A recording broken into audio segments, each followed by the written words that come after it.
What's up, Mets fans? Welcome back to another Mets Hot Stove right here on the channels and on X. And guys, this can actually be a pretty positive stream, as many hot stoves over the last 2 months or so, especially after the World Series, has been a little negative and very slow moving, but the Mets have started to form their roster into a competitive contender. And even if it might be for 1 year, it's still a lot to talk about and a lot of fun to talk about because the moves have been made. The expectations that we've had for David Stearns and what I wanted, I'm not going to speak for you, Chris, but what I wanted from David Stearns is to finally move prospect pieces for proven talent. And he's done that. And I give him a lot of credit for it, right? I love the Bo Bichette pivot as quickly as he did, but I do give him a lot of credit. There is more work to do. We'll get into that, but how you doing, buddy? This is a tremendous day to be a New York Mets fan. Make no mistake about that. The past couple of days, ever since the Bo Bichette signing, has been tremendous. I mean, this team missed out on Kyle Tucker and Cody Bellinger. Who cares? David Stearns has shown that he has had a plan all along. Because also with this Freddy Peralta deal, the reports were just coming out too. And actually, David Stearns said this during his media availability that these talks were happening with the Brewers also since November. So that is two deals. The framework of Bo Bichette and also the negotiations between the Mets and the Brewers happening since November. These are great things. This is a great time to be a Mets fan. And I'm sure we're still going to get some complaints. We're all going to be wondering what the next move is. Like you just mentioned, we're going to get into that here in just a second. But I think it's time for us to take a deep breath and realize that we have a very good team on our hands, even without the core that we have come to know and love. And I also just give immense credit to David Stearns. He's been getting the job done. Does he have maybe another move or two up his sleeve? We sure hope so. But this is awesome, Rob. And like you said, I was waiting to hear that from you. The signature move of offloading the necessary prospects to get a frontline starter in the doors. That's exactly what we saw go down last night.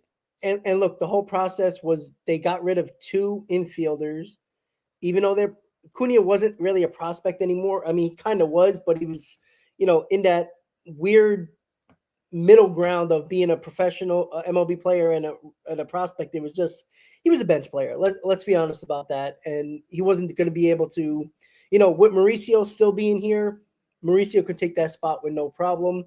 And you did also get rid of Jet Williams. You had to get rid of infielders. And with these trades shows what David Stearns is looking at when it comes to Mauricio, Beatty, Vientos. He trusts those guys. Clearly, Luis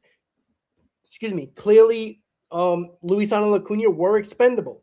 Brandon Sproat, obviously, David Stearns probably would have loved to keep him, but you got to give to get.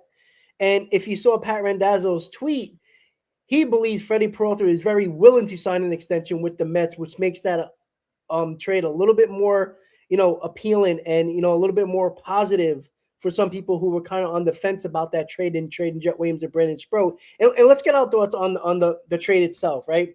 We heard earlier in the day, a great job by Michael Marino, MLB Insider. Earlier in the day, before anybody even thought about the Peralta possibility of a trade happening rather quickly that same day, he brought up names. And I did a video about it, and it was like, okay, it was too much of a price to pay for Jet Williams and Brandon Sproat for just Freddy Peralta. Now, I saw your tweet. I know I tweeted. I know we both would have done that deal still, right? It had to be done, right? Brandon Sproat wasn't going to be a part of this rotation more than likely to start the season. Most likely. He was probably going to start in the beginning of the year, even if he would have been a back-end guy, but that's still iffy because it still seems like he had to do some work. It was still the deal that should have been that needed to be done. And it was frustrating because we heard the typical David Stearns response, which got a lot of Met fans. I mean, a lot of them were not happy with that package, and that's understandable. But we heard the typical phrase from David Stearns: "Feel like the price is too high." And I know you were thinking about it. I was thinking about it. Oh, here we go again. He's going to lose out to another team because he didn't only have to entice the Brewers to take that offer. He had to beat packages of other teams that were in the mix for Freddy Peralta. I like the deal. I would have done it with just Peralta. I wouldn't have been mad about it. But I think Tobias Myers puts the icing on the cake because he's a swing guy, he's a bullpen guy, he's a back end or middle, most likely a back end rotation guy, and there's a lot of upside with control. So, what are your thoughts on the trade overall? And would you have done anything different? I don't think I would have done anything different. I mean, of course, with the way that I've been talking about this trade, even before it went down, we were talking about the updates and just speculation piece of it. There was an opportunity maybe for the Mets to include a guy like Trevor McGill in this deal, but I think they made out very well, replacing McGill in this scenario with a guy like Tobias Myers. I like Myers a lot. I first watched him, in person. I think he made a couple of starts against the New York Mets. I watched him in person, I believe, when I was in Milwaukee one of those days. Then he also came around and pitched game 3, if I'm not mistaken, in the wild card series and threw 5 very nice shutout innings before the Mets inevitably took that game because of the late game heroics of Pete Alonso, as we all know. But that is not a joke of an arm right there. Like, that is not just some random throw in that the Brewers are like, hey, listen, here's this just to make you happy. No, this is a methodical approach in the negotiations from David Stearns. He realized, and by the way, let's not forget, with the rumors that we were hearing, Jonah Tong's name was the preference going to Milwaukee from the eyes of the Brewers. They wanted Jonah Tong, and David Stearns stopped them in their tracks. So that speaks volumes to me about knowing that Jonah Tong struggled a little bit more than Brandon Sproat down the stretch of last season, but that other teams and David Stearns as well values Jonah Tong and has valued Jonah Tong more than a guy like Brandon Sproat. Will that pay off? Well, Jonah Tong definitely needs some more seasoning, and we probably won't see him in the beginning of the season at the opening day rotation, but that's fine. He's still got a lot more time, especially now given this trade. But you have to do this deal if you're the New York Mets. Yeah. There's no ifs, ands, or buts about it. You have to do this deal if you are the New York Mets, and that's the bottom line. So I think really in this trade, both teams, given what they need moving forward and given the cheap ownership of Milwaukee, I think that they made out very well, recouping some talent for Freddy Peralta. And I think with the Mets, them being serious about competing in 2026, these are 2 win now arms that you now have. And also the controllability. And I heard you talking about it on your stream. I talked about it on my stream when we were going live with the reactions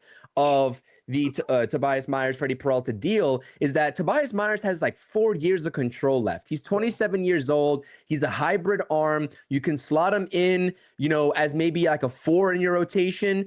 And he has the ability to be a long man out of the bullpen as well. That is just the utmost flexibility for Carlos Mendoza moving forward in 2026 and beyond. So he's going to be around for a long time. And this is just another controllable player that David Stearns has acquired from his former club. The first one being, as we all know, Tyrone Taylor, who's still on the team. So I love this trade for both sides. I think that if you're a Brewers fan, listen, I get it. They're tired, and I hear a lot of Brewers fans. I'm friends with Brewers fans. They're tired of their ownership group. They're tired of their owner cheaping out on their team. It's not a group. I think it's just one owner, but you catch my drift here. They're tired of it. But I think that when you look at this deal ultimately, knowing that this owner is going to be around for a little bit, probably even still, I think that they made out very well in this trade too. So the next thing here to talk about is what Pat Ragazzo said. The extension, it'll be a very bad look, I think. It'd be, it would leave a sour taste in a lot of Mets fans' mouths if this guy leaves in free agency, and if you don't get a name like Tariq Skubal next season during free agency. So get this extension done. It's really positive news, even though David Stearns decided to decline talking about it in his availability today because he was asked about the extension talks. He said that he wants to let Freddy Peralta enjoy the moment, get acclimated, and then presumably they will keep those talks private, but those extension talks will start up and ramp up as spring training begins. I would think that's the timeline. And I think that is very feasible to get a deal done here. So I like this trade, Rob. I get listen, you know me. I was never really I was high on Jet Williams at one point, but I think that We started to see him slow down just a little bit, coming up through the wings of the minor leagues. The rest of the league and the MLB pipeline has a lot of love and respect for Jet Williams. And I think he's going to be a great ball player over there, infielder, and now has the ability to play outfield at a very high level. I just don't know how he's going to translate to a major league diamond.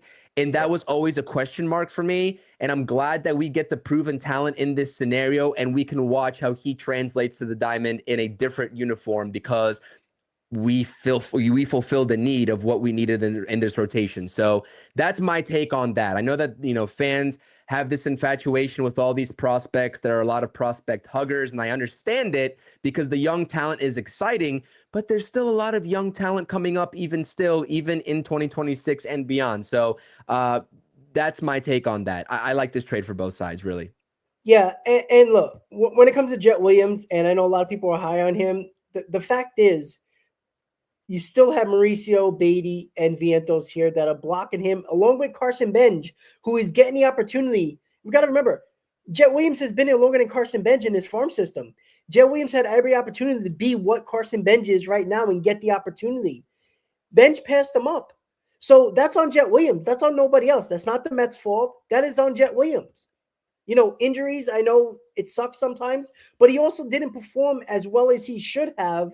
He should have been the guy talked about in left field or possibly center field before Robert Jr. got traded to the Mets. This is what people don't understand. Like, they're in love with the prospect so much that they're blinded by what is blocking those type of players. That's why Luis Acuna, again, Williams and Acuna were blocked by those three guys I just mentioned. Same thing with Drew Gilbert last year. He was blocked by Benj and Jet Williams and Ryan Clifford. There was nowhere to play Drew Gilbert, even though he might have been MLB ready. There wasn't really nowhere for him, and he was expendable. When you have expendable prospects, you got to trade them when their value is at their highest and get what you can for them. And the Mets made really good deals because of that. And it made, and this is another thing. Even though Brandon Sproat didn't look great when he came up, when the Mets brought him up, I think that was enticing to the Brewers, that he actually had a little bit of Major League Baseball experience, and he wasn't just, a guy in the farm system pitching in the minor leagues.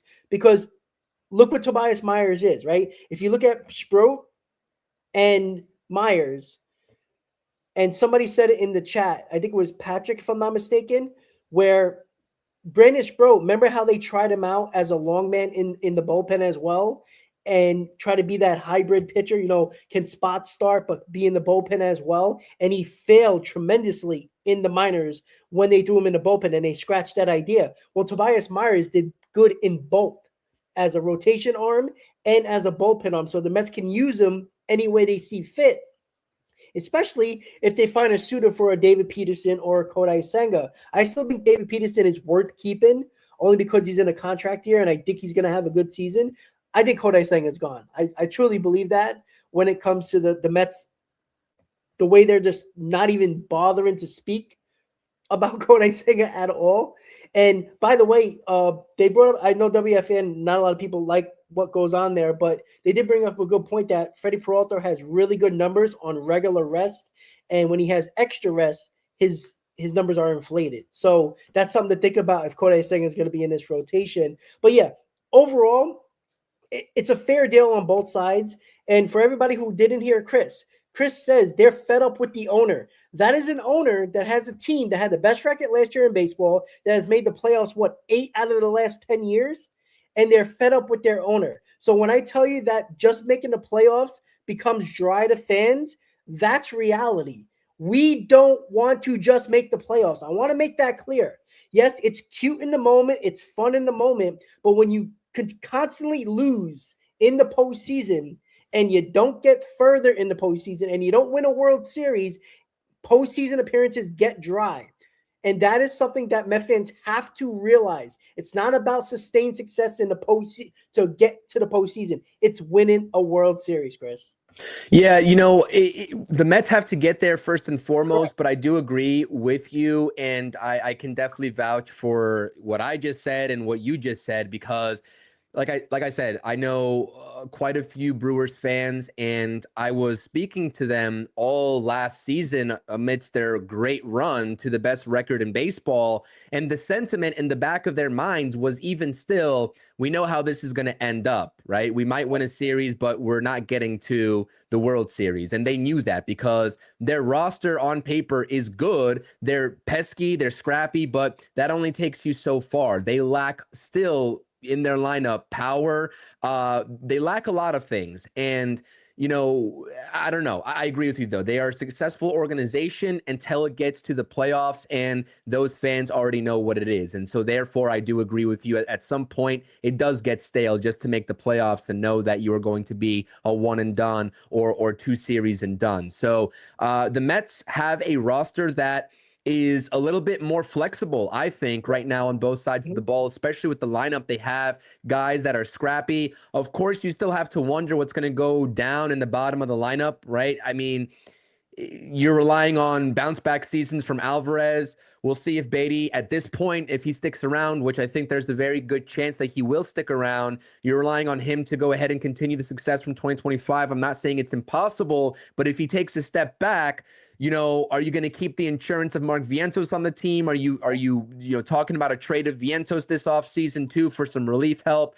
Everything is still on the table for this Mets team, but this is a damn good start. This is a damn good start. And I think that, taking into consideration the subtractions versus the additions of this offseason, yeah, it took us 3 months to get here, but the picture is finally getting a lot more clear. And I like the way this roster is shaking out. And I think that I am a little bit more inclined to believe that going into this season, I like this roster on paper a little bit more than what we had going into last offseason. That's not just me BSing right now. I'm being very objective. But the other thing that we have to understand is that there are still minimal long-term commitments. So most of these guys, pending an extension or two, are going to be free agents, whether it's after this season or after the next offseason. And David Stearns is going to have to make another choice on them when that time comes. So we'll worry about that when that time gets here. It's still a long ways away, but something to keep in the back of our minds. But I mean, how can you not love this Peralta trade, man? David Stearns put it on the table. He said, listen, this was the counteroffer, by the way, from the Brewers, right? Exactly. This was the counteroffer. And he said, fine.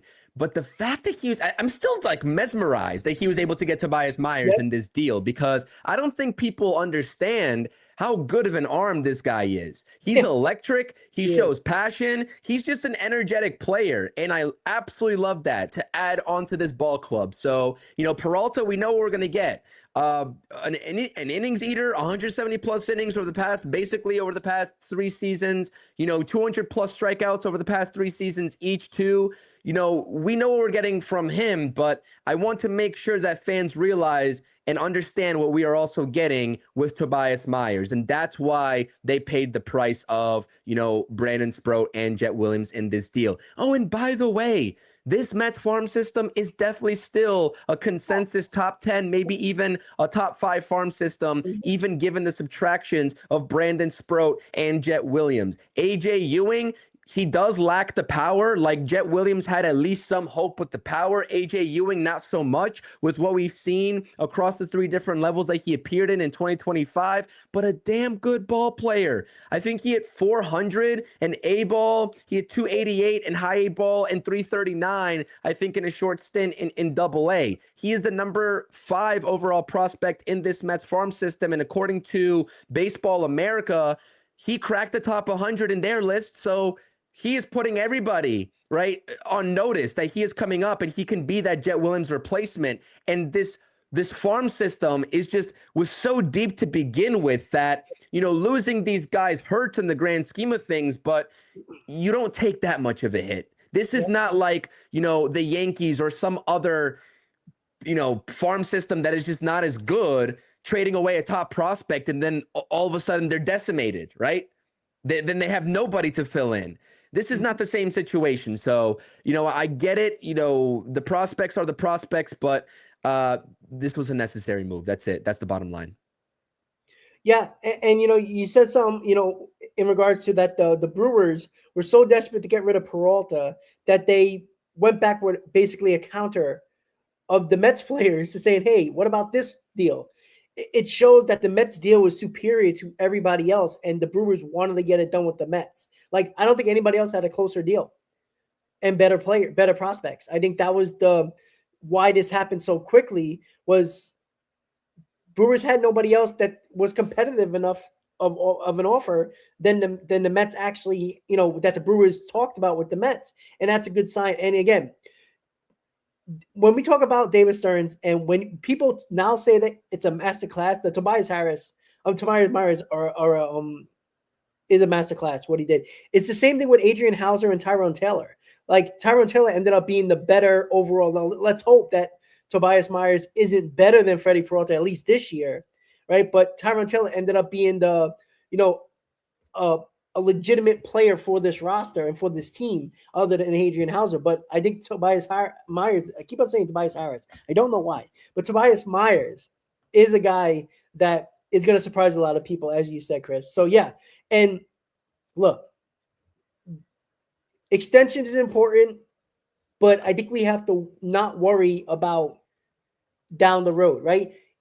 Everybody went crazy when Bo Bichette in his press conference made his agent speak about the 1-year opt-out and all that stuff, and it was weird. But, I mean, John Heyman's a total douche. Like, come on. You're trying to I have didn't even see that. What happened? What's the So context John there? Heyman like everybody was saying nice questions and, it was a positive moment. Here comes John Heyman with his stupid question. Oh, so, you got a very favorable opt-out. Are you going to opt out after the first year? And Bo's like, looked at his agent, and his agent answered for him. It's like, John, come on. Like, this is the Mets' big signing of the offseason, and you're going to be a jerk like that and ask a stupid question. Look, it's all on our minds, right? Nobody needs to know the answer right now, right? If you want to ask that during the end of the season, like in September, if the Mets are not in the playoffs, fine, you can ask that. But now, in an opening press conference, like, what do you want the guy to say? He didn't even go to spring training yet, and you're worried about an opt-out. Like, come on, that's crazy. We're all thinking about it, but, like, come on. I mean, he doesn't even know himself. I mean, if he goes out there and hits 240 with like 14 Correct. home runs, this guy's not opting out. So, Correct. yeah, it's a little out of touch, I would say. I mean, it's a fair question. The media in New York is going to be the media, Sure. but if I was Bo, I would have just been straight up. If I have a good season, there's definitely a chance to do Well, it. sure. I mean, like everybody knows what the deal is. He Nobody he wanted to be respectful, and right. I think he probably wanted to say that, but he didn't want to do that to the fan base and to the organization right in front of him who just signed him. So I get that, but speaking of Peralta, and this is very interesting considering the fact that what the Mets gave up and what the Rangers gave up for Mackenzie Gore, even though none of those guys in the Rangers system that they gave up is in MLB's top 100. But they gave him 5 top 20 prospects, if I'm not mistaken. It was like I know one of them was like a top 2 prospect. I think it was 2, 6, and 12, and then 2 others that were So again, it's a lot, and that makes it. I mean, Detroit's licking their chops right now because after that arbitration hearing coming through, I think Scooble's gone. And look, I'm not saying the Mets are going to get him, but that would be crazy if they can pull that off somehow, some way. And I think the Tigers are trading them. Let's just hope it's not to the Dodgers. But, but it's going to be interesting. But before we'll get into the pitching a little bit later, Chris, but Robert Jr., right? Enticing player. We know how good he is defensively. The bat 3 years ago was MVP, was all-star caliber, 38 home runs, looked like a star in the making. And then the last 2 seasons, I mean, you could say it's a coincidence, where the White Sox were the worst team in the league those past 2 years, he's had terrible seasons. He's had injuries as well. Now, are they real injuries or not? I don't know. I mean, I'm not shocked if he faked a couple of injuries just not to play games on that team. And everybody saw what he did prior to the trade deadline last year. The final 2 weeks of the deadline, he all of a sudden was healthy, started to hit, looked like a great player all of a sudden again, and then they didn't trade him. And then he went right back into the gutter again. but he had a better second half than he did the first half, Chris. I like this deal. Again, Luisano Acuna was a bench player to me. That's all he was going to be on this team. Not saying that bench players are not important, but Luisano Acuna, as one of the top prospects in the Mets system, when they got him and becoming a bench player made no sense to keep him around when his value is actually more valuable to the team as an asset for a trade, and they get it done to bring in Robert Jr. to patrol center field for at least 1 year. Listen, we know that David Stearns prioritizes the tools, right, of a ball player, and regardless of what they posted with the numbers, you see certain metrics with Robert Jr. that make you a little bit excited, and clearly it made the Mets front office and David Stearns excited as well. This has been talked about for quite some time. I'm just happy that they didn't have to give up Mark Vientos in this scenario, because we were talking about the deadline, the Mets acquiring him for Mark Vientos. And David Stearns was able to get Luis Angel Acuna out of here, and is in Truman Pauly. Of course, we can't forget about Truman Pauly, whoever that is. You know what I mean. And people are, and that's what makes this trade like underrated to me. Is that like I understand that he's been lousy for the better part of the last 2 seasons, right? We get that. The change of scenery could definitely be a factor, but the Mets gave up virtually nothing. Correct. You know what I mean? And of course, I saw someone comment up above on MLB Network, Harold Reynolds talking about Luis Angel Acuna is going to be a star. So what? Maybe he is, maybe he isn't. He did nothing. He was given an opportunity to start on the Mets in 2025, and he did nothing. He didn't play into his strengths. He was swinging at pitches 2 feet above the zone. He had no plate discipline. He was going to be utilized as a late game pinch runner, and that's about it. And then you give up a single A prospect, in addition to. So I like this move. Defensively, at the bare minimum, you have a really good center fielder that has really good range and can cover a lot of ground, and that plays really well when you have another outfielder, either Carson Bench or Tyrone Taylor, who are also really great defensively.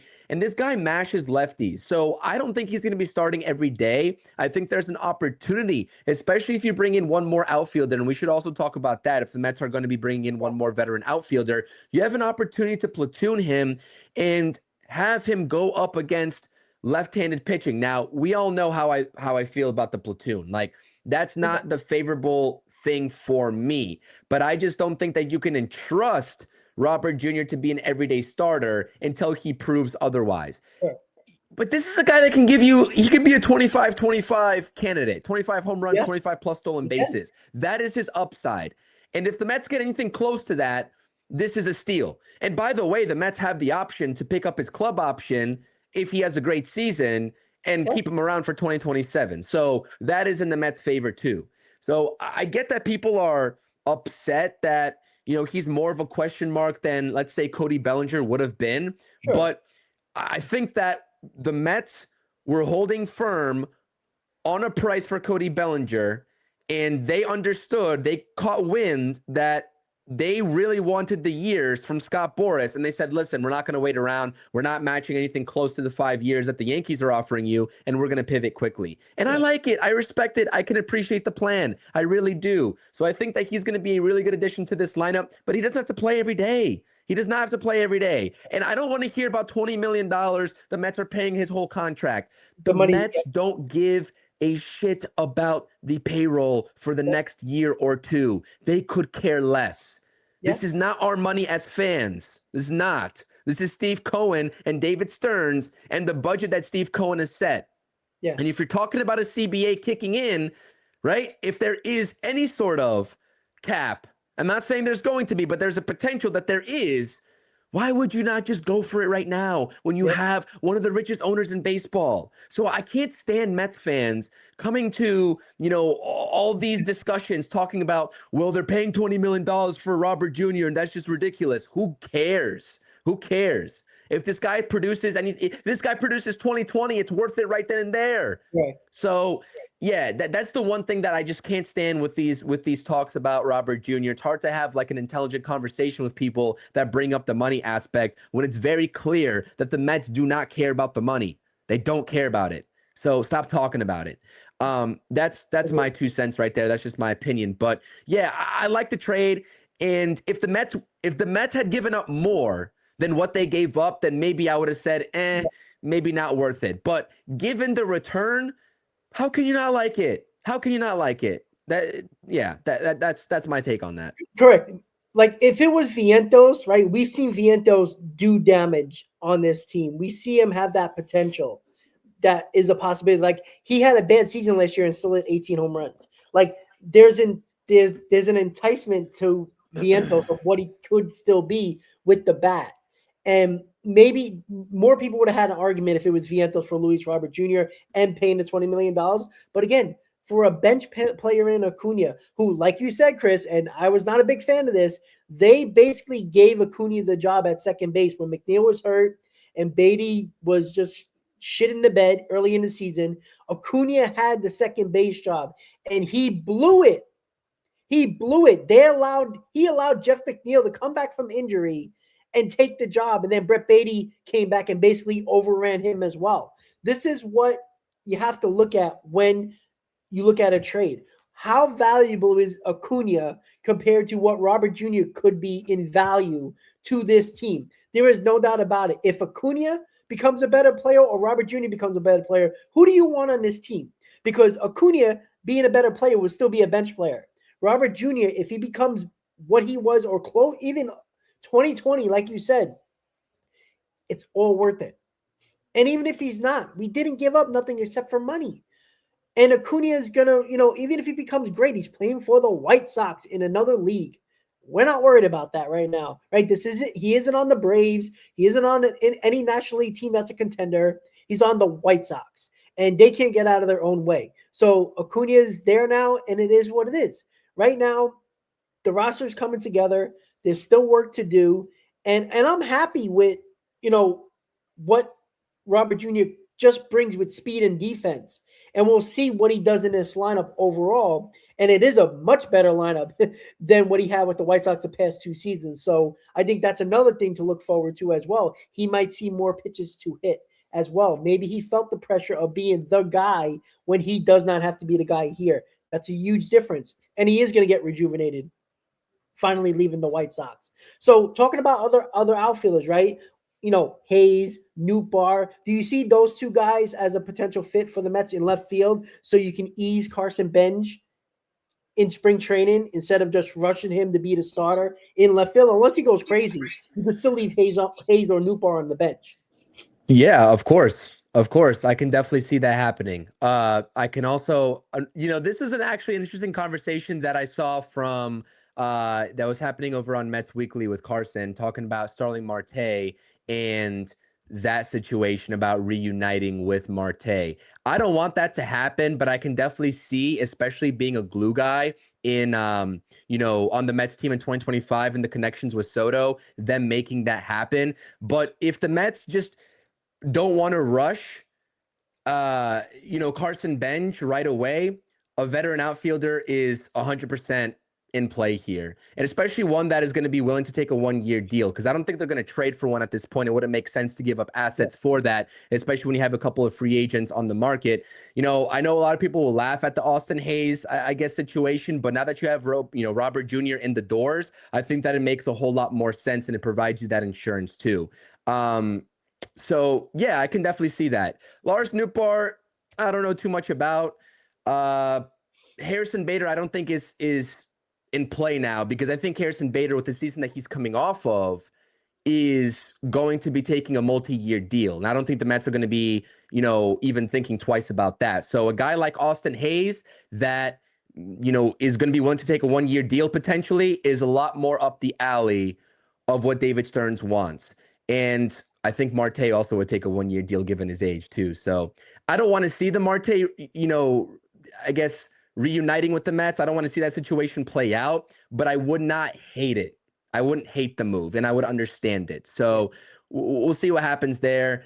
And given the names already on the roster, especially the merry-go-round that you're going to have in the outfield, especially with Tyrone Taylor being a bench bat at this point too, I don't think that Marte would need to play much outfield on this team. He'll be the clubhouse glue guy, and he'll play a couple games here and there in the outfield, but the legs just simply won't hold up. We know that. I think the intangibles of what he provides is a little bit more worth the Mets' while if they're going to give him a 1-year deal. Michael Conforto, I really liked Michael Conforto, even up until like 2 years ago, as crazy as it is. There's no way that's happening. There's no way. No I way. think the Mets burned that bridge a couple of years ago. I don't think that's not happening. It would be nice as a reunion to see if he can bounce back and be a player, at least a good player. But at that point, like, give me Hayes. Honestly, like, Nootbaar's okay, but I would take Hayes because he has that potential power. He had an 800 OPS last year. He had a solid season for a player of his caliber. I would do it, right? It's another potential power bat that's going to be in the bottom of the lineup. I'm perfectly fine with that. So, look, if you're mad about any of these trades, any Met fans got to realize that they were better. They're better now with Peralta and Robert than they were with Brandon Sproat, Jet Williams, Luis Acuna, and Truman Pauly. Because hey, listen. Wait, don't disrespect Truman Pauly though, because Justice will get mad at you. Don't do it. That's fine. I mean, you're not allowed to disrespect a single A prospect, bro. Like, it's Yeah, I can give a shit about a single A prospect. Anybody knows I don't keep my mouth shut with that. I don't care about that at all. Like, let's be honest. Come on. Like, look, if you're mad about these trades, like, I understand being mad about the Peralta players that were involved. Understandable. 100% understandable. But focus on what you're getting back. The important part is the guys we got back helping this team. That's the important thing, right? Because if the Mets go out and win 90 games next year, nobody's going to give a shit about Brandon Sproat, Jet Williams, or Luis Acuna.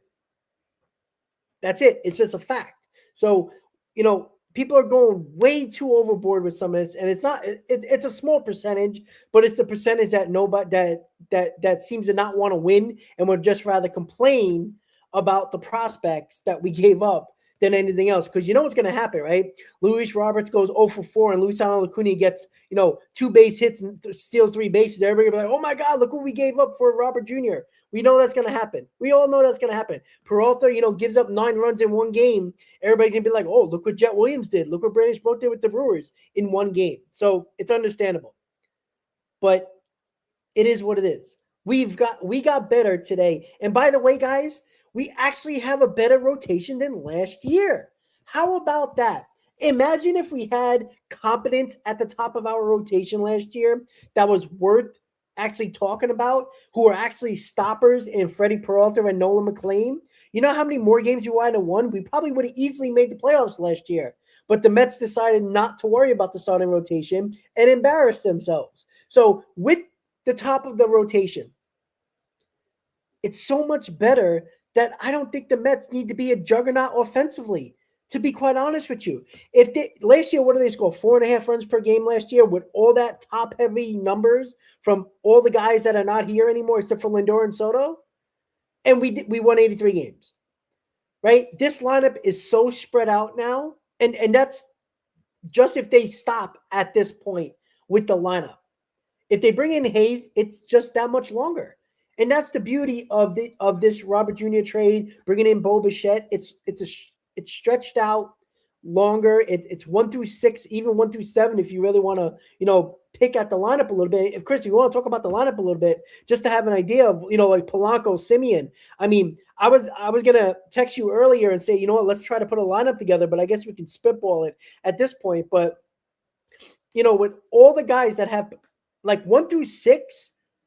Easily can hit 20 home runs. Easily. And that's not including Juan Soto and Lindor hitting between 28 and 40 home runs. Like, a lot of these guys can hit 20 home runs other than Lindor and Soto, who can hit more.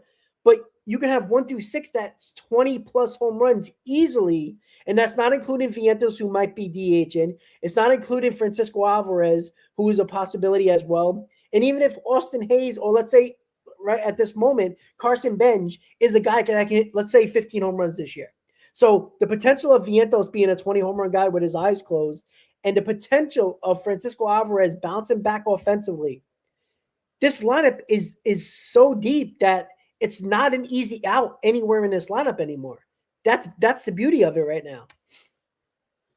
Yeah, and I think that the ultimate question with this lineup is going to be which of Beatty or Vientos do you keep? Like, that's really the one thing that I just don't see, know how this is going to play out.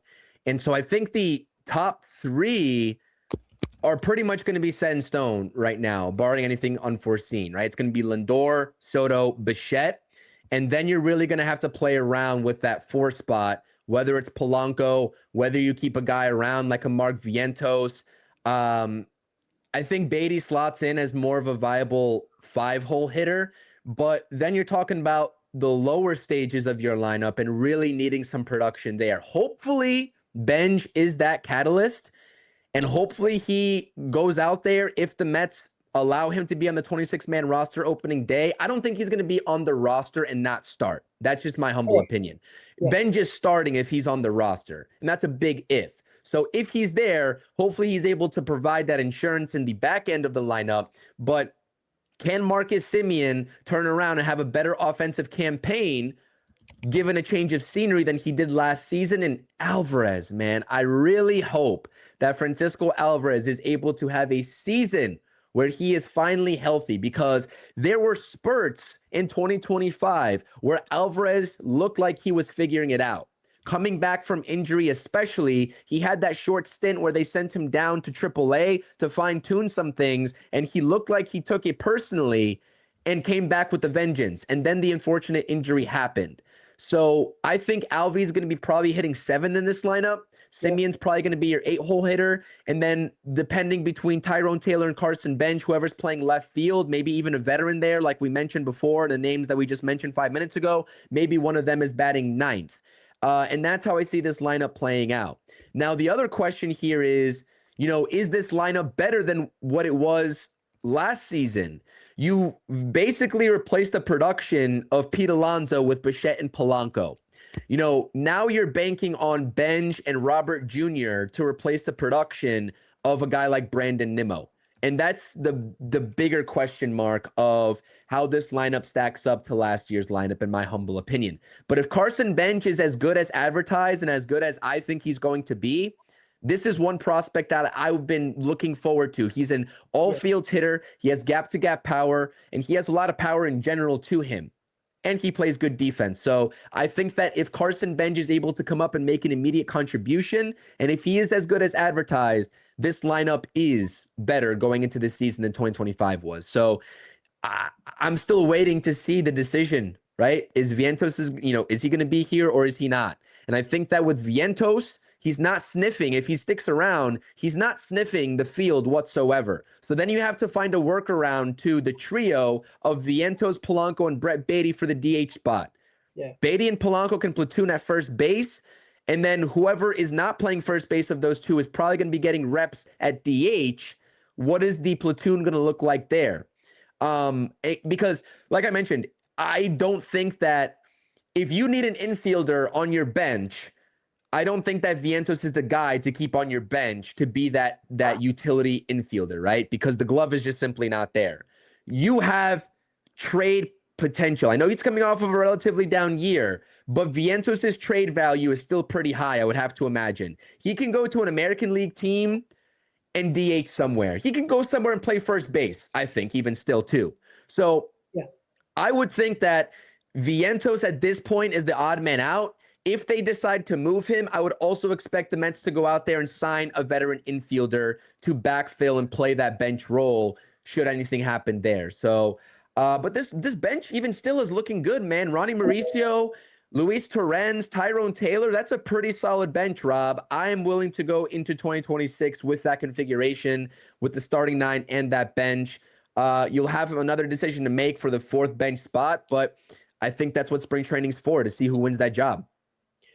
Yeah, and, it's interesting with Vientos though, because if I think he does have value to other teams, but like, what can the Mets get for him that can actually really help this team? Would it be another high leverage arm in the bullpen? like what would you think you can get for Vientos? That's the thing that I wonder, because you're not getting rid of Vientos for a bag of balls, right? It just doesn't make sense. He has too much control and too much value right now, even though he had a down season. But the potential is there, and you're right about the American League team. That seems like the best fit for him. But what do you think you can get from Chris? Like, could it be a reliever? Because it has to be a pretty decent reliever, you would think, right? Not some bum that has a 4.5 ERA and hoping for the best, right? Because I think at this point, I think Beatty and Vientos are going to be part of this roster, and Mauricio is going to be interested. I think Mauricio is going to fill that Acuna role. To be quite honest, switch hitter. He has more power than Acuna. He could play all the positions that Acuna can play in the infield, so that's important as well. I do wonder, how they're gonna, put that all together. And there might be too many guys on the 26-man roster that I'm thinking of right now. Maybe Mauricio goes to the minors. I'm not sure, but what do you think the Mets can get from Vientos? At this point, given the Mets roster needs, it probably would have to be an impactful reliever. But that trade right there, like a position player like that for a high-end reliever, is a really hard deal to make, like 1-for-1. And I think that the Mets would want a little bit more out of that type of trade. It just really depends how David Stearns values and views Mark Vientos. That's what it comes down to. That's the bottom line. So I think the Padres are a good team to kind of look at and see if they would be willing to go ahead and part ways with one of their bullpen arms. But yeah, like I said, with Beatty, Mauricio, and Vientos, I just don't know if I can see all three of them being on this team. Like, what good is Mark Vientos on this team if he's getting irregular at-bats Right. and if he's sitting on the bench? Because I would have to think, if you are playing lefty-righty split matchups with Beatty and Vientos, that's a problem. That tells me that you do not fully trust Brett Beatty to be an everyday player. Yeah. Like all these fans, and us included maybe, with what he produced in 2025, think he could be. So commit to this guy. If you are not trading this guy, commit to him. Yep. Let him hit against lefties and righties. Beatty can still hit lefties. I know he can do it. I don't know what his splits were exactly in 2025, and I'm not sure how far off they were, but I know that he can do it. I've seen some pretty good at-bats that he was able to put together against a left-handed pitcher in 2025.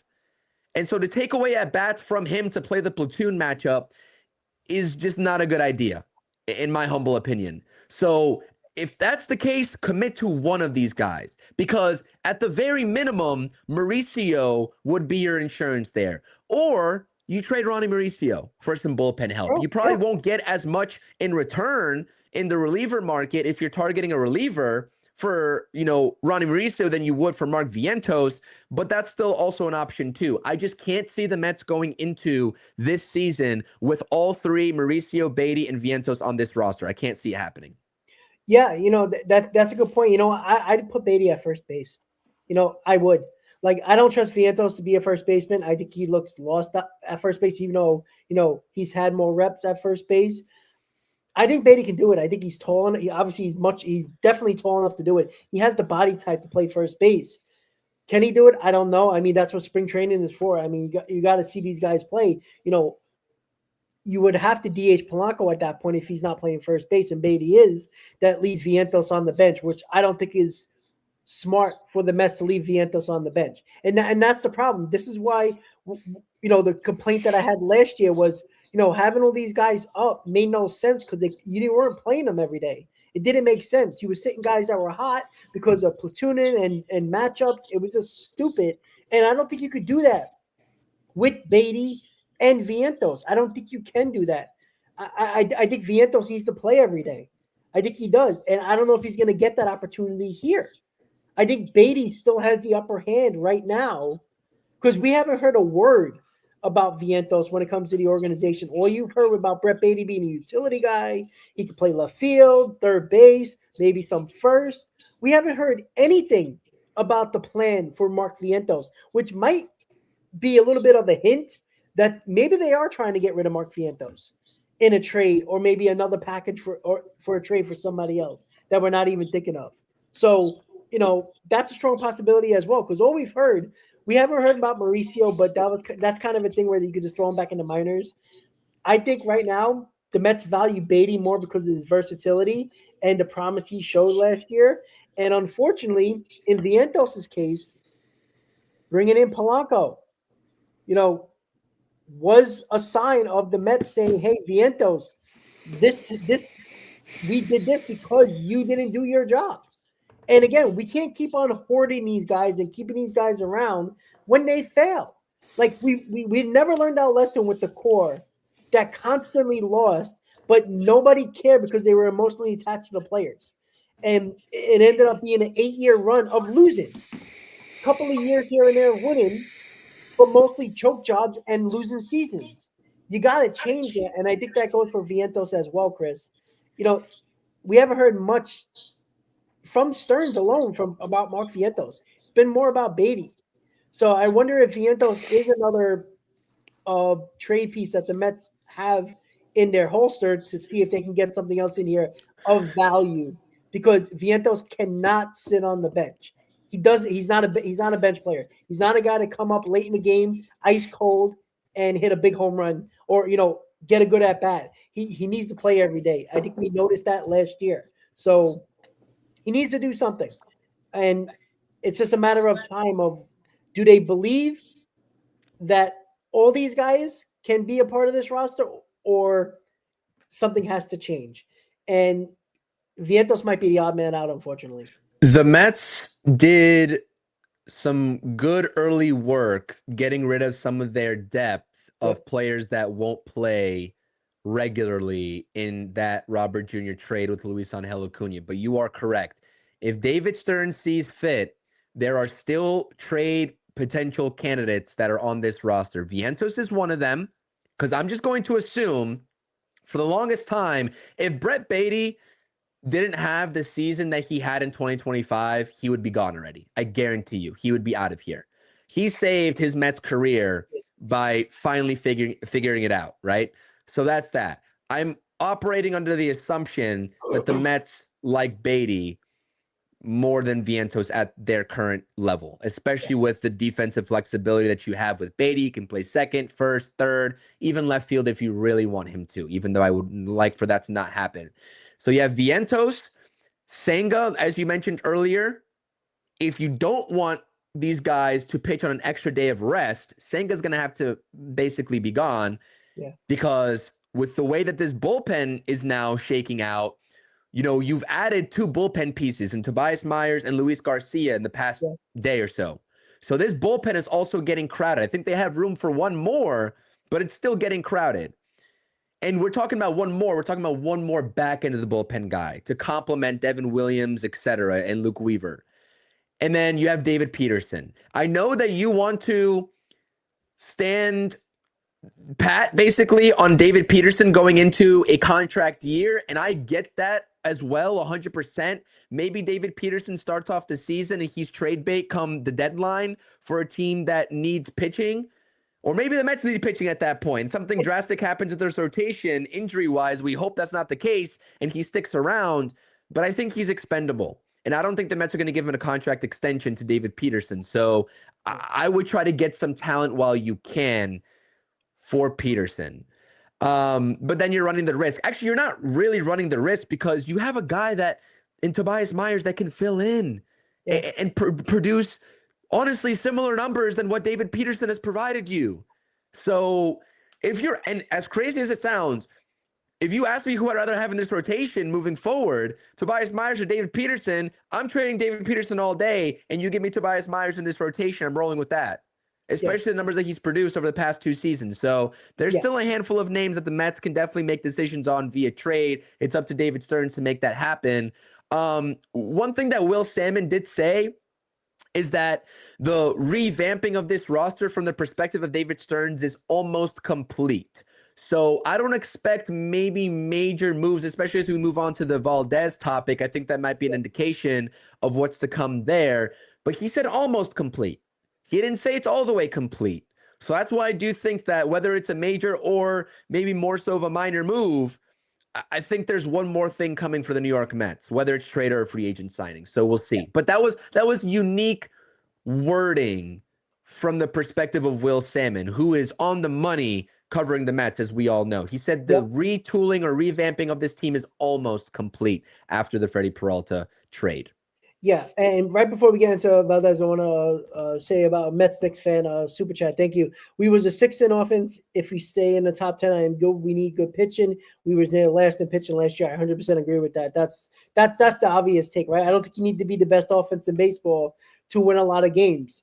You have good pitching. You can be top 10 in baseball in offense, and you're going to be perfectly fine. So here we are with Valdez. When Will Simon says, they're almost complete or almost done, I think if Valdez is willing to take a short-term deal, they will bring him in. I don't think that's off the table at all. The Mets are already way past the luxury tax. Their payroll is over $350 million. With the luxury tax, it's like $500 million. So they're well above that. And Steve Cohen obviously already said that he's willing to do it for the right players. And if Valdez becomes the guy that takes that short-term deal, maybe he'll get a long-term deal from a desperate team like the Orioles. That seems like they're heavily pursuing him. But again, if he doesn't want to go there and he's willing to take a 1 year or a 3 year deal with a 1 year opt out, if he has a great year, he goes back on the market. So I don't think it's likely now, but I think it's still on the table. Same thing goes for Cody Bellinger, where they still had that short-term deal on the table, but they got word that he probably is going to look for that, wants that long-term security. And why they pivot to Robert Jr. I think this goes for the same thing. I think if Valdez they get an idea that he's going to be moving on or going to another team, then you're going to see a pivot like a Jose Quintana, which the Mets are interested in, or a guy like Zach Gallen, or somebody like in that realm of back in the rotation guys right now. Is Zach Gallen can be an ace, but not really anymore. It's kind of back and forth. But I do think you're going to see like a Jose Quintana type of deal, which I take Jose Quintana in a heartbeat. Honestly, the back end of the rotation, giving us innings, I take that every day of the week. He's a gamer. We've seen what he did in 2024 when he was the best pitcher in the postseason. When you needed him to make the big outs, it seemed like he always got them. And that's the guy I want on our team if you can get him. But I think Valdez is still I would say about 25% option out of 100, in my opinion. But I mean, if you can do it on a short-term deal, you might as well. I mean, look at this rotation. If you get Valdez, you'll have Peralta, McLean, Valdez as your 1, 2, 3. Then you really have to trade a starting pitcher, and most likely maybe two, but most likely one. And Kodai Senga, again, he needs to be off this team. This guy quit on this team last year, guys. Do we all forget that? I don't care what he did in 2023 where there was no pressure and he had 9 days off after every start. Like, I don't want to hear about Kodai Senga anymore. All right. The guy is often hurt. He's not trustworthy. He's not reliable. And he quit on this team in September when Sean Manaea was pitching with bone chips in his elbow and probably was in tremendous amount of pain. And he still went out there on game 162. He didn't have anything, but he still went out there for his teammates. Kodai Senga sat in Florida and complained and gave excuses. I don't want that fucking guy on my team. Get him off. Get him off. Sorry, I just had to say that about Senga because I see some comments about Senga. It's not wrong. And I'm not saying that Senga is going to be trash if he remains on this team, but I do agree. I mean, the sentiment of how last season played out down the stretch just irks me. And you are correct. I mean, the Mets needed him in the biggest way possible, and he was in Florida, throwing 92 miles per hour and making excuses. So, I mean, at this point, it is what it is. There's just a lot more cons to having Senga in this roster than there are pros at this point, I would have to imagine, because you always have this worry in the back of your mind. When is this guy going on the injured list? Who's going to be replacing him? Who's going to be going in this rotation on short notice because of the Senga injury? So I don't know. I agree.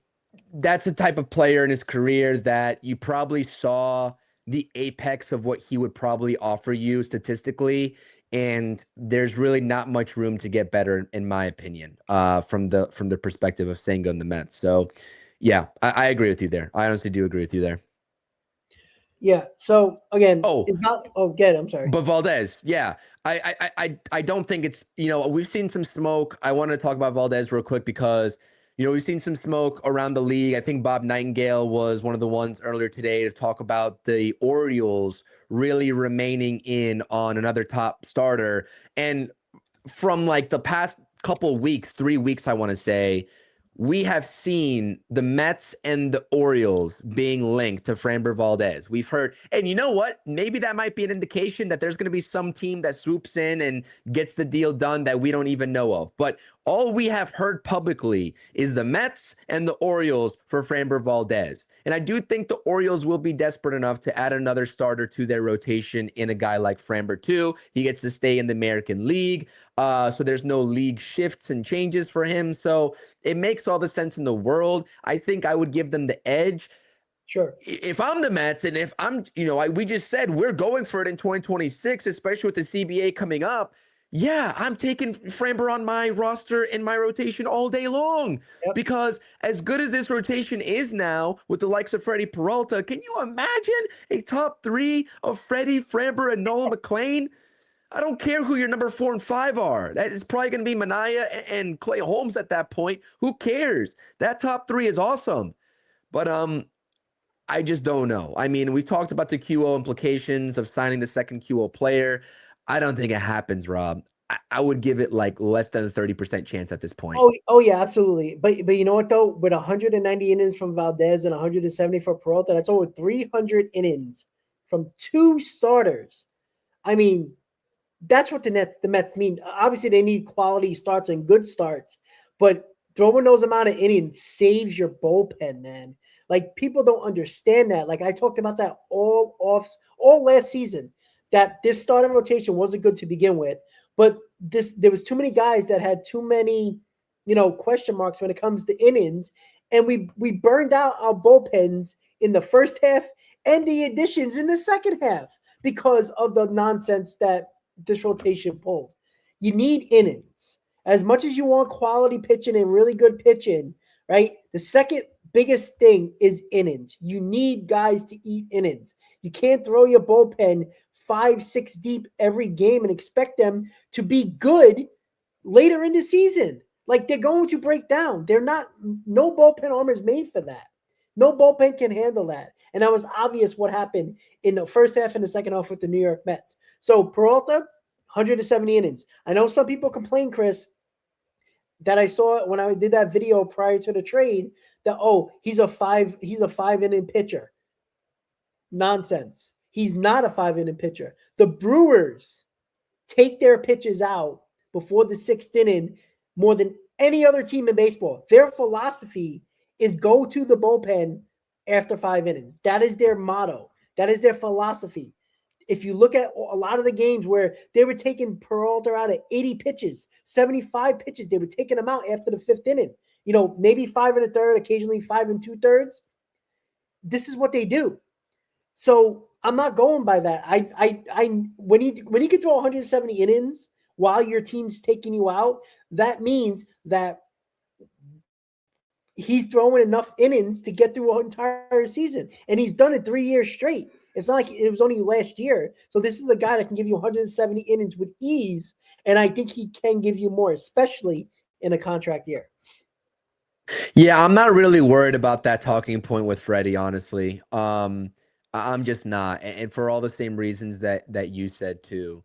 I think that this guy has shown you consistently the innings that he will provide you, and he's shown you that he can put away hitters at a very high rate with the strikeout, and that's for me all that matters in this scenario. We will cross that bridge of the whole 4 innings, 5 innings, or 6 innings discussion when we get there. I think that there's a lot of other pitchers in this rotation that you have to worry about not giving you upwards of 5+ innings than Freddy Peralta. Let's see if Clay Holmes can consistently in year 2 as a starting pitcher get to that 6th inning. That's what I want to see, because it was a quote-unquote successful year for Clay Holmes in his first year as a starter. I'll give him that. That's fine. But let's not act like this guy wasn't going 4 1/3, 4 2/3, 5 innings flat almost every fifth, sixth, or sixth day.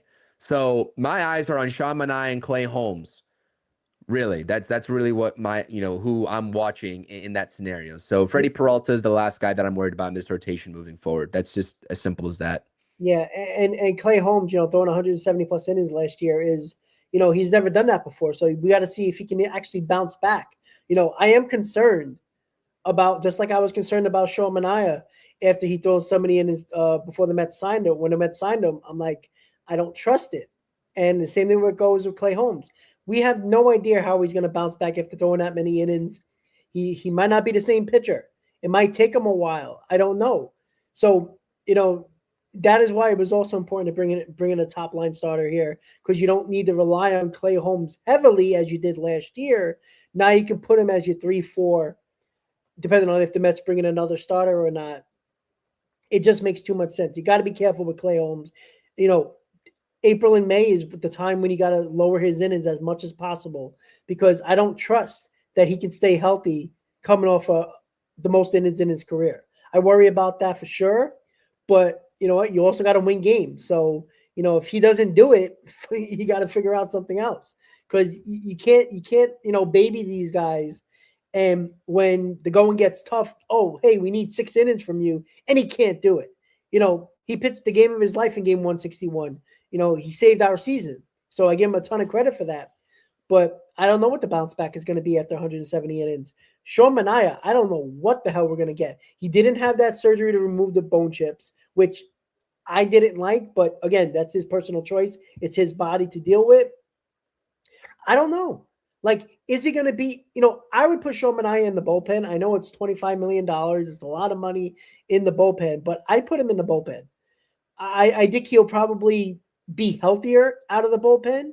I think if you start him in spring training out of the bullpen, I think he can be somewhat of a long man. If one of your starters has a bad outing early in the game and he needs some innings, Sean Manaea can be that guy along with Tobias Myers. But I'd rather see Tobias Myers in the rotation than Sean Manaea, because I don't trust Sean Manaea to be what he was in 2024 at all.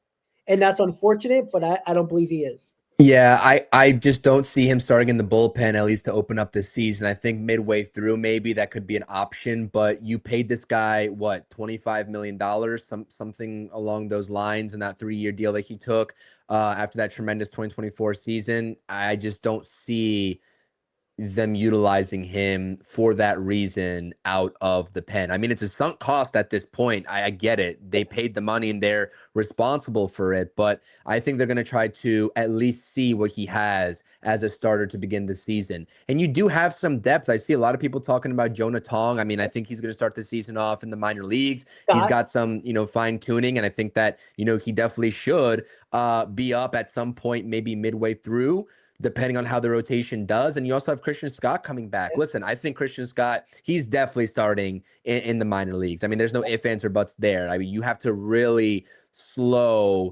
take it slowly with him, because he has to ramp up, especially coming off of such a major surgery and injury that he's been recovering from. But I think that Christian Scott, we were even having conversations when he first came up about maybe even him being a bullpen option for this team. And so I think Christian Scott will be another bullpen option for this team moving forward. And that's just what I see. That's the bottom line. I can't see Christian Scott starting a game until the second half of the season, or maybe even in 2027. That's really what I see. And that's how I see that shaking out. I think Christian Scott would be an electric arm out of the bullpen. I think that would be fantastic. 100%. So yeah, he missed it. Didn't he get hurt in 24? 24, yeah. Imagine that arm during the season. If that would have been a great arm to have. Yeah, for sure. Oh, they were doing some like weird stuff where they're trying to limit his innings and taking him out of ball games. And I guess they tried their best to save his arm, but I mean, the timelines of these pitchers now in this day and age, I mean, it's a ticking time bomb when that injury is going to pop up with the elbow and they have to undergo, Tommy John surgery. So it's unfortunate, but the good news for him is that, he's well on his way back from recovery. I think he's going to be ready to go by spring training, maybe, if I'm not There was a mistaken. report. I forgot who it was. I think it was Dove, maybe. I think it was. I'm not sure, but Ernest, one of yeah. them, yeah, Ernest, yeah. I believe that he said something about a week or two ago that he could be ready to start spring training, but sometime during spring training. I think that's what he said in one of his tweets or one of his YouTube videos that he put out there in like a couple of minute clip that he put out there. But yeah, I agree. And KTU is asking about are they going to go to a 6-man rotation? You can't. Not when your top starter in Freddy Peralta has way better, it's not even close, way better numbers on regular rest than more rest. You can't mess with this guy. This guy is your linchpin to this rotation. He is your stopper. You don't mess with that guy. You don't. The reason why Senga got all this preferential treatment was because he was supposed to be one of the top line starters on this rotation. So you have to, figure out how you can get the best out of Kodai Senga because he was considered a top rotation guy for the last 2 seasons, even obviously prior to getting hurt in 24. But that's the way they saw him. So they still tried to work with Senga with the off days because he was still one of the more important pitchers in their rotation. Senga's not anymore. There is no 6-man rotation that needs to happen here. There really doesn't. Nolan McLean, being a number 2, shouldn't have a pitch innings limit. He shouldn't. I'm sorry. You can't protect his innings to the point where you're losing games because you're taking them out early. You can't have that. You can't. You protected him a little last year, but even then you couldn't do it because you were trying to make the playoffs. Obviously there's early in the season you want to protect them a little bit so you can use them more later in the season. But for Peralta, with the 5-man rotation and what Nolan McLean his innings, it shouldn't be a conversation. Regular rest for Peralta, and Nolan McLean needs to throw at least 160, between 150 and 170 innings, in my opinion. Anything lower than that is concerning to me because you're worrying about his innings more than trying to win ball games, and you can't mess with that, especially in the year that you're spending a ton of money and trying to be a contender to make the playoffs and hopefully win a World Series. Agreed. Well said. I don't really have much else on the topic other than that. I think you nailed it. Yep. So, any final thoughts when it comes to this roster taking shape, or like you said, you did say, what the hell did I press? I'm sorry. Anything else that you think might happen? Like, do you see any small moves? I know we talked about Hayes and Newbar and all that, but something outside the box that is not big, but something that you're like, oh, that's not a bad sign. It's something small.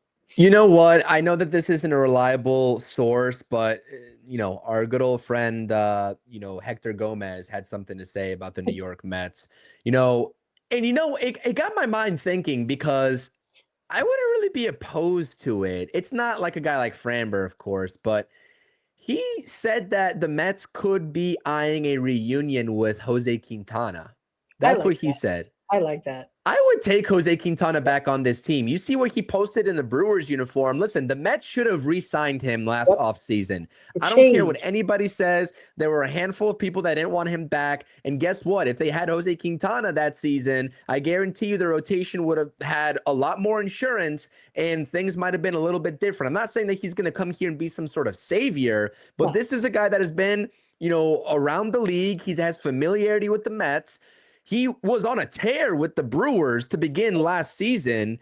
And, he just is a great all-around guy to have as a presence, I'm sure in the clubhouse, but also, in your rotation at some point. But then again, that makes another guy expendable because now we're talking about a surplus of arms.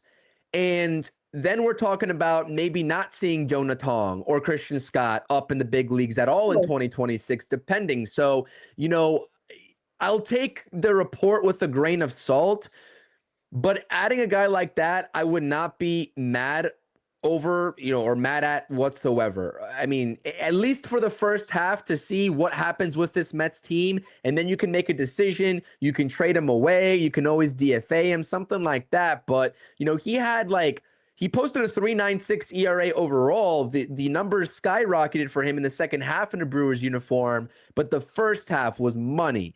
And I think it's an okay move. Is it true from what Hector Gomez is reporting? I don't know. I don't know how credible he is. I don't think he's very credible, but there's a lot of mid-level rotation arms still on the market. A guy like Zach Littell, I've talked about on my Yeah. channel, is also still out there. Former Cincinnati Red. We'll see what happens with him. You know, a lot of options as it pertains to mid-level starters. We will see if the New York Mets are done adding pitching, but I thought I'd bring up the name Jose Quintana just to get a feeler of, you know, where we were at with that. But you apparently, I think you said you would like that move, right? Yeah, I would be have no problem with it. Right? It's an insurance, and you know what? It's not the worst thing in the world that Christian Scott and Jonathan don't make the roster this year at all. It's not the worst thing in the world because if they don't make the roster this year, and let's say they are pitching good in the minors, but if they're not needed at the big league level because our rotation is doing perfectly fine, great. You develop them, they get better, they get experience, and maybe they can be on the postseason roster. You bring them up in September, they get a little bit of, more major league experience, at least with Jonah Tong and Christian Scott. You bring them up in September, you see what they got. Maybe they could be a potential asset if you're in the playoff hunt, and you make the playoffs. Maybe they can be on the postseason roster either in a bullpen sense or even as a starter. You never know. But if your rotation is doing fine, there's no need to throw him up here. There's really no need. If Jonah Tong clearly wasn't ready last year, maybe he takes that big step forward, but he needs to take a big step forward to be a part of this rotation. This isn't a rotation in desperate need right now. It's really not, especially at the top end. So I'm not rushing Jonah Tong at all. If he's going to be the goods, which everybody expects, let him develop. Christian Scott, we've seen what he can do, but make sure he's healthy. Make sure he's throwing at the caliber he was before he got hurt. Don't rush him. If this rotation is good, don't rush these guys. And it happens that they just stay in the minors for the majority of the year or all of the year. It's not the end of the world. That means that's good signs for the Mets rotation at the big league level. So, when it comes to another move, Zach Gallen. I don't think so. The only reason why I say that is because with the Will Simon report, and I remember I saw that as well. I'm like, do they feel comfortable enough with this middle of the rotation? Right? Do they trust Clay Holmes bouncing back after a career amount of innings? Do they trust David Peterson to not break down again? Do they trust, who don't they? I don't think they trust Senga at all. Do they feel like Zach Gallen on a 1-year deal can have potential of an ace type stuff, but still put him in the middle of this rotation? And it's 1 year. It's the money's not an issue. It's an outside the box thinking, but I have a feeling that if it's not Jose Quintana, I think it's going to be another starter. I truly believe that. I think it's going to be somebody. I think Jose Quintana is more likely, but Zach Gallen could be a very interesting possibility as well, just because he didn't have a good season last year. He kind of screwed up his contract year where he could have made tons of money. I mean, look at the money going around for starters, even on short-term deals. It's a lot of money. But unfortunately, he had a down season. People don't trust him enough. But I think, like you said, Quintana is more the guy that is more likely. Bat-wise, again, probably Hayes, most likely for left field. I don't see anything big happening. I still think there's a possibility the Mets try to get Skubal in a weird way. Only because I don't think those negotiations are going to go well in the arbitration hearing. And it's going to make the Tigers right towards spring training coming about in pitchers and catchers, because I think January 26th is his hearing, that they're going to be trying to trade him before spring training, in my opinion. And not saying the Mets are going to be heavily involved, but they have more than enough prospects and more than enough major league talent that were former prospects that could entice the Detroit Tigers to get him. And I know it's another rental, but man, that would be so much. That would be like, I could never say a bad word about David Stearns again. Like, I couldn't. Like, that would be crazy. I don't know if I'm gonna get my hopes up for that one, honestly. I don't know if I Move can to get the my. Mets. Let's go. We're not done. Let's I piss off hope, the man, Philly because fans listen, more. David Stearns is balling out this offseason. He goes and he's like really quiet and he gives these roundabout answers to the media. But this guy, he's also said that he's been scheming up these moves since November. So this is nothing new. He stays quiet. He goes to his little press conferences and gives his interviews and tells the media what they want to hear and smiles and plays it cool. But this guy's real deal scheming behind the scenes. And I knew that was always going to be the case. This guy's not dumb. This guy's not naive. And it's just fans that, I guess didn't see it. I guess they didn't want to believe it. So, if you're going to go after another QO player, you might as well just go full throttle after Valdez. I have my reservations about them doing it, and that's the whole Valdez versus Gallen discussion because they're the two remaining free agents with the QO. But I can see, and also we have to keep in mind, righties versus lefties in this rotation. I'm pretty sure that Minaya is your only lefty, right? So Jose Quintana makes sense. Yep. It makes sense to add another lefty. I wouldn't discount Zach Littell. I see Boo in the chat here talking about Littell being underrated, 100% underrated, definitely number 3 starter potential. But he's another righty. So if you're asking me, Quintana versus Littell looks like the same kind of outlook there. Soft tossers, rely on contact, weak contact. I would think they go with another lefty for the rotation. That's Schoolball's a lefty too. But anyways, yeah. Darren is asking if Peralta's playing in the WBC. I think he is for Team DR. So that's also something that dude, the WBC is going to be crazy. I know, but these teams. I know we have Edwin Diaz PTSD. I understand it. I get it. Players in that damn WBC. I get it, but these players really want to put on those uniforms and play. So I mean, it's going to happen regardless. So I know. Anyways, that's all I got. Really, that's all I got.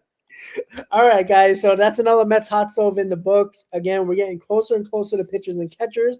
Less than a month away before pitchers and catchers, and basically a month away before the first game of spring training, as the 21st in February on a Saturday is when they play their first game. So can't wait for that. But the roster is still not 100% complete. What will David Stearns pull off next, as he's had a wonderful offseason, but is he done, guys? We'll keep on watching. We'll keep on seeing what he does.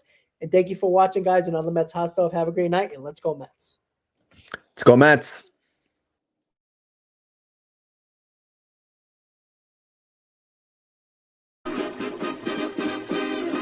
Meet the Mets, meet the Mets. Step right up and greet the Mets. Bring your kiddies, bring your wife. Guaranteed to have the time of your life because the Mets